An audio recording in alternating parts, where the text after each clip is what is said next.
Hi friends, நான் உங்கள் self mastery coach.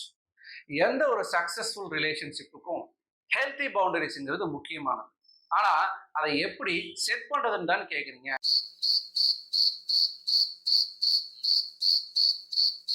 ரொம்ப சிம்பிளுங்க. அதை எப்படின்னு இந்த வீடியோவில் நான் சொல்லித்தரேன் உங்களுக்கு. பவுண்டரிஸ்ங்கிறது உங்களுடைய நீட்ஸை டிஃபைன் பண்ணவும், உங்களுடைய எமோஷனல் வெல்பீயிங்கை பேலன்ஸ்டாகவும் ப்ரொடெக்ட் பண்ணவும் உதவுது. சரி வாங்க, எப்படி ஹெல்த்தி பவுண்டரி செட் பண்ணலான்னு பார்க்கலாம்.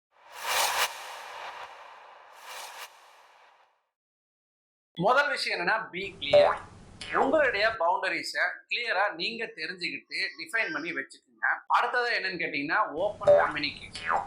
உங்க பார்ட்னர் கிட்ட உங்களுடைய பவுண்டரிஸ் என்னங்கிறத கிளியரா கம்யூனிகேட். நெக்ஸ்ட் என்னன்னு கேட்டீங்க அப்படின்னா, அண்டர்ஸ்டாண்ட் ஈச் அதர். உங்களுக்கு எப்படி பவுண்டரிஸ் இருக்கோ அதே போல உங்க பார்ட்னருக்கும் பவுண்டரிஸ் இருக்கும். அது என்னன்னு கேட்டு தெரிஞ்சுக்கிட்டு ரெஸ்பெக்ட் பண்ணுங்க. இப்போ நர்ச்சர் தி ரிலேஷன்ஷிப். உங்களுடைய பவுண்டரிஸை கிளியரா டிஃபைன் பண்ணி நீங்க ஃபாலோ பண்ணுங்க. இது உங்க 2 பேருக்குள்ளார ட்ரஸ்ட்டை ஸ்ட்ராங் ஆக்குது. அடுத்ததா என்ன அப்படின்னு கேட்டீங்க அப்படின்னா, டிஸ்கஸ் ரெகுலர்லி. நீங்க 2 பேரும் தொடர்ந்து பவுண்டரிஸை ஃபாலோ பண்ணும்போது உங்களுடைய ரிலேஷன்ஷிப் வளர ஆரம்பிக்குது. ஒரு குறிப்பிட்ட பீரியாடிக் இன்டர்வல்ல 2 பேருடைய பவுண்டரிஸையும் டிஸ்கஸ் பண்ணுங்க. இப்போ உங்களுடைய பவுண்டரிஸை டிஸ்கஸ் பண்ணிட்டு இருக்கிறீங்க. அடுத்ததா ஆக்ட் ஆன் சேஞ்சஸ். உங்களுடைய பவுண்டரிஸ்ல சேஞ்சஸ் தேவைப்பட்டா அதை இம்ப்ரூவைஸ் பண்ணிடுங்க. அடுத்ததா என்னன்னு கேட்டீங்கன்னா, ரெஸ்பெக்ட். உங்களுடைய பவுண்டரிஸ் 2 பேருக்குள்ளார மியூச்சுவல் ரெஸ்பெக்ட் கொடுக்குற மாதிரி இருக்கும். ஃபைனலா என்னன்னு கேட்டீங்கன்னா, யுவர் நீட்ஸ் மேட்டர். உங்களுடைய பவுண்டரிஸ் உங்களுடைய எமோஷனல் வெல்பீயிங்க ப்ரியாரிட்டி பண்ணியிருக்கான்னு செக் பண்ணிக்கோங்க. எக்ஸாம்பிளா உங்க பார்ட்னர் உங்களுக்கு குக்கிங் சொல்லி தராங்க. ஒரு ஒரு வெஜ் குருமா நீங்க செய்ய போறீங்க. அது உங்களுக்கு எப்படி செய்யணும்னு தெரியாது. உங்க பார்ட்னர் உங்களுக்கு டீட்டெயிலா எக்ஸ்பிளைன் பண்ணி முடிக்கிறாங்க.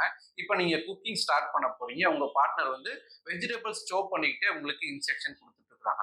இப்போ விஷயம் என்னன்னா, உங்களுக்கு வெஜ் குருமா மட்டும்தான் செய்ய தெரியாது. இந்த இடத்துல பவுண்டரி செட் பண்றது எப்படின்னா, உங்களுடைய சந்தேகங்களை கேட்டு கிளாரிஃபை பண்ணதுக்கு அப்புறம் உங்களுக்கு அவங்க கிட்ட இருந்து ஏதாவது உதவி தேவைப்படுதா, லைக் வந்து வெஜிடபிள் சாப் பண்ணுமா, இல்லை வந்து அடுத்தது என்ன செய்யணும், இப்படி ஏதாவது விஷயங்கள் இருந்தா கிளியரா டிஃபைன் பண்ணி வச்சுக்கிட்டு உங்க பார்ட்னர் கிட்ட ஓப்பன் கம்யூனிகேஷன் பண்ணுங்க. அது எப்படின்னா, எனக்கு வெஜிடபிள்ஸ் மட்டும் சாப் பண்ணி கொடுத்துரு, ஃபர்தரா எனக்கு ஏதாவது டவுட்ஸ் இருந்ததுன்னா நான் கிளாரிஃபை பண்ணிக்கிறேன் அப்படின்னு மட்டும் சொல்லிடுங்க. இப்போ குக்கிங் முடிஞ்சது, சர்வ் பண்ணி சாப்பிட்டுட்டு இருக்கிறீங்க. குருமா எப்படி இருந்ததுன்னு நீங்க ஃபீட்பேக் கேட்குறீங்க. அவங்க சாப்பிட்டு பார்த்துட்டு வெஜிடபிள்ஸ் இன்னும் கொஞ்சம் நேரம் பாயில் பண்ணியிருந்தா இன்னும் சூப்பரா இருந்திருக்கும் அப்படின்னு சொல்றாங்க. இப்போ நீங்க யோசனை பண்றீங்க என்ன நடந்தது அப்படின்னு உங்களால யூகிக்க முடியுது. அதாவது குருமா குவான்டிட்டி கம்மியாக கூடாதுன்னு சீக்கிரமா பாயிலிங் பண்ணது ஆஃப் பண்ணது ஞாபகத்துக்கு வருது. நீங்களும் உங்க பார்ட்னர் கிட்ட ஓகே நெக்ஸ்ட் டைம் கரெக்ட் பண்ணிக்கிறேன் அப்படின்னு சொல்லிடுறீங்க.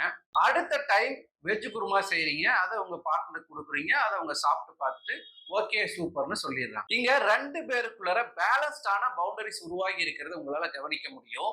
Now this is a time to create a magic. இன்னைக்கே உங்க பார்ட்னரோட உட்காந்து 2 பேருடைய பவுண்டரிஸையும் டிஸ்கஸ் பண்ணுங்க. இது உங்களுக்குள்ள ஹார்மோனியஸ் ரிலேஷன்ஷிப்பை எப்படி உருவாக்குதுன்னு பாருங்க. உங்களுடைய ஹார்மோனியஸ் ரிலேஷன்ஷிப் எப்படி இருக்குன்னு கமெண்ட்ல சொல்லுங்க. நானும் பார்த்து தெரிஞ்சுக்கிறேன். தேங்க்ஸ் ஃபார் வாட்சிங்.